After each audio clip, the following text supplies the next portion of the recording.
Civil ইন্টারভিউতে আমরা জানা কোশ্চেনগুলো ভুল করে ফেলি, কেননা কনফিউজ হওয়ার কারণে এটা হয়।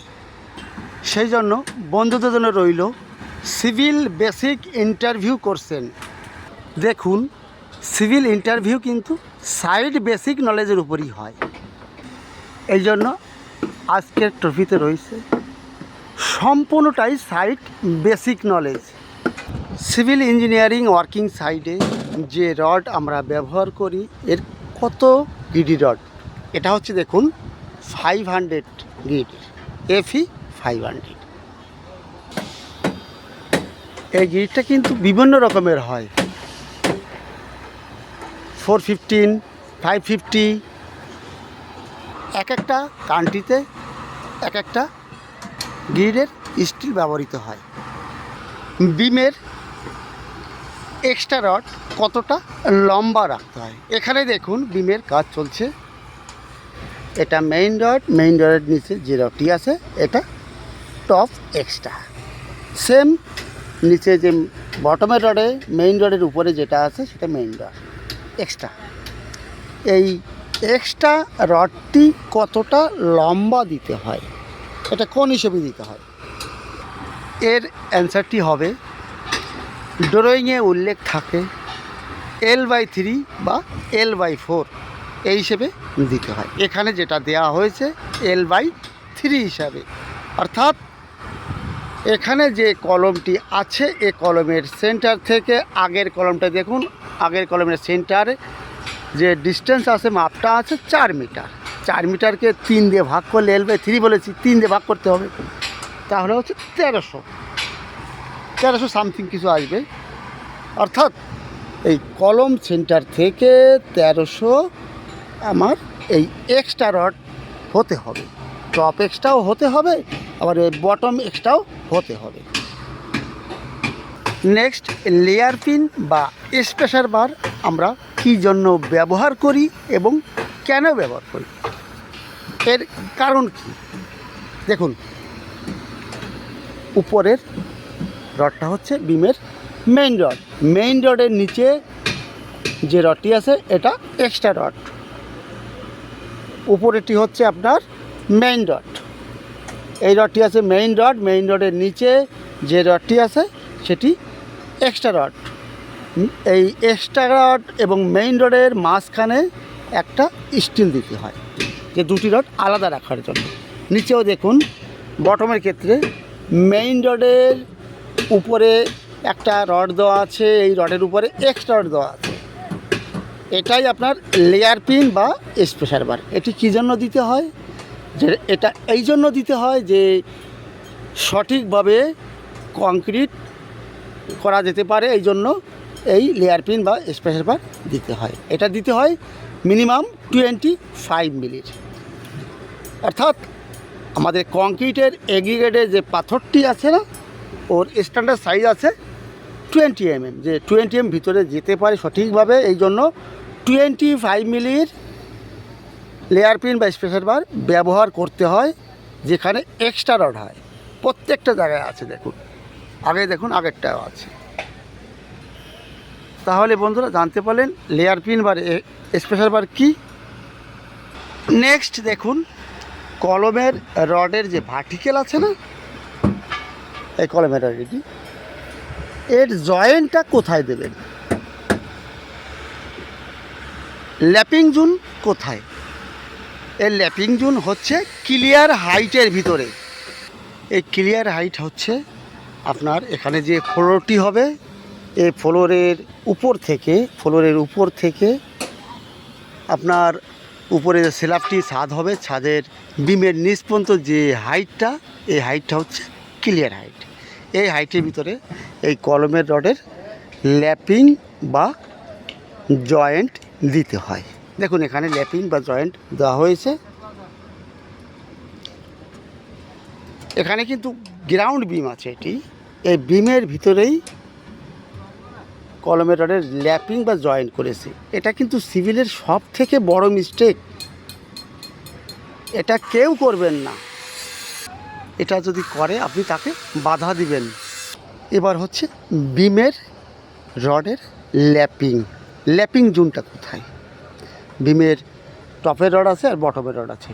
উপরটা টপের রড, নিচেরটা বটমের রড। টপের রডের ল্যাপিং কোথায় দিতে হয়? দেখুন, বিমটা লম্বা আছে 15 মিটার।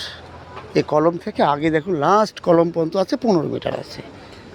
তাহলে এই 15 মিটারের আমরা কোথায় করব ল্যাপিং? সবসময় মনে রাখবেন, টপের রডের ল্যাপিং হবে বিমের মাঝখানে। ভালো করে শুনে রাখুন, টপের রডের ল্যাপিং হবে বিমের মাঝখানে। এখানে মাঝখানটা আমি কোথায় খুঁজে পাবো? মিডিল পার্সেন্ট কোথায় পাবো? এখানেই যে এখানে একটি কলম আছে, এর রাইট সাইডে একটা কলম আছে, দুই কলমের মিডিলে টপের রডের ল্যাপিং দিতে হবে। আপনি এখানে না দিয়ে আগেও দুই কলমের মিডিলে দিতে পারবেন, কোনো অসুবিধে নেই। কিন্তু আপনি যেখানেই দেবেন টপের রডের ল্যাপিং বা জয়েন্ট, এই জয়েন্টটি দেবেন দুই কলমের মিডিলে, উপরের রডের ল্যাপিং বা জয়েন্ট। এইবার বটমের রডের ল্যাপিং কিন্তু এর উল্টোটা কীরকম? এটা দিতে হয় L/3 হিসাবে কলমের সাইডে, L/4 বা 3 হিসাবে কলমের সাইডে দিতে হয়। এই L/3টা কী করে পারবো? দেখুন, আগে একটি কলম আছে, আগে এই কলমটা আছে, দুই কলমের সেন্টার থেকে সেন্টার ডিস্টেন্স আছে আপনার 4 মিটার। অর্থাৎ 4 মিটারকে 3 দিয়ে ভাগ করলে 1.3 সামথিং কিছু আসবে। আমার কলমের সেন্টার থেকে 1300 1.3 মিটারের ভিতরেই কিন্তু বটমের রডের ল্যাপিং হবে। কখনই বটমের বা নিচের রডের ল্যাপিং বিমের মাঝখানটাই দিবে না। এখানে যেটা করেছে একদম গাধার কাজ করেছে, যে গাধা সেই করে, বটমের রডের ল্যাপিংটা একদম মাঝখানে দিয়েছে। এটা দিতে হয় কলমের সাইডে L/3 বা L/4 হিসাবে। নেক্সট এখানে একটা স্ল্যাব হবে বা ছাদের হবে, ছাদ করতে হবে, সেটিং করতে হবে। তাহলে এর এরিয়া আছে আমার 100 স্কোয়ার মিটার। 100 স্কোয়ার মিটার এরিয়ায় প্লাইউড দিয়ে শাটারিং করব। কয়টি প্লাইউড লাগবে এটা কিন্তু ভেরি ভেরি ইম্পর্টেন্ট। দেখুন, একটা প্লাইউড কত স্কোয়ার মিটার সেটা বের করতে হবে। দেখুন, আগে প্লাইউডের শাটারিং আছে, দেখুন ওটা প্লাইউডের শাটারিং। একটা প্লাইউড কত স্কোয়ার মিটার হয়? প্লাইউডের সাইজ হচ্ছে 2.44 ইন্টু 1.22। এই লম্বা আছে 8 ফুট, চওড়া আছে 4 ফুট। তাহলে 8 ফুটেজ হয় হচ্ছে আপনার 2.44 মিটার ইন্টু চওড়াটা আছে 1.22 মিটার। দুটি ইন্টু করলে পাচ্ছি আমি 2.97। আমি 3 স্কোয়ার মিটার ধরলাম। তাহলে 100 স্কোয়ার মিটার এরিয়ায় ডিভাইডেড 3 করলে হচ্ছে 33টা প্লাইউড লাগবে স্ল্যাব শাটারিংয়ের জন্য। আবার বিম বটম শাটারিংয়ের ক্ষেত্রে কিন্তু এক্সট্রা লাগবে, ওটা হবে না ওই হিসাবে। দেখুন, বিমের রিং ব্যান্ড করা আছে। এটি কত ডিগ্রি ব্যান্ড করতে হয়? 135 ডিগ্রি, এটা মনে রাখবেন। আর একটা very very important question, common question, দেখুন 8 মিলি রিং আছে, এটা ব্যান্ড করা আছে 90 ডিগ্রি, এটাও 90 ডিগ্রি ব্যান্ড করছে। একটা রড যদি 90 ডিগ্রি ব্যান্ড করতে হয় কত মিলি বাড়ে? এটা আছে আপনার 8 মিলি রড, 8 মিলি। তাহলে 90 ডিগ্রি ব্যান্ড করলে 16 mm বাড়বে। এটি মনে রাখুন, এটা প্রতিটা মুহূর্তে এটি কাজে লাগবে। এইবার এই 8 মিলির জায়গায় যদি আমার 10 মিলি রড হতো, এই ব্যান্ডটা করলে কত বাড়তো? এক সাইডে 20 মিলি বাড়তো। এটাও ব্যান্ড করলে কত বাড়তো? 20 মিলি বাড়তো। মানে একটা ব্যান্ড করলে যত ডায়া হবে তার ডবল বাড়বে। যদি এই 25 মিলি রড 90 ডিগ্রি ব্যান্ড করি, তা কত বাড়বে? 50 বাড়বে। এটি মনে রাখুন, এটি কিন্তু খুবই গুরুত্বপূর্ণ। দেখুন, এই সাইড বেসিক নলেজ থাকলে আপনি যে কোনো জায়গায় ইন্টারভিউতে একদম 100% সাকসেস। নেক্সট, ক্লিয়ার কভার বলতে কি বোঝায়? ক্লিয়ার কভার, দেখুন এটা বিম আছে, বিমের পাশে এটা কভার বলো লাগানো আছে। বিমের কভার আছে 25 25 আছে। দেখুন এটা কলম আছে, কলমের কভার আছে 40 এটা দেখুন 40 কভার আছে। কংক্রিট থেকে রডটা ভিতরে রাখতে হয়, এটাই আপনার কভার। কলমের স্ট্যান্ডার্ড সাইজ কভার 40 বিমের স্ট্যান্ডার্ড কভার 25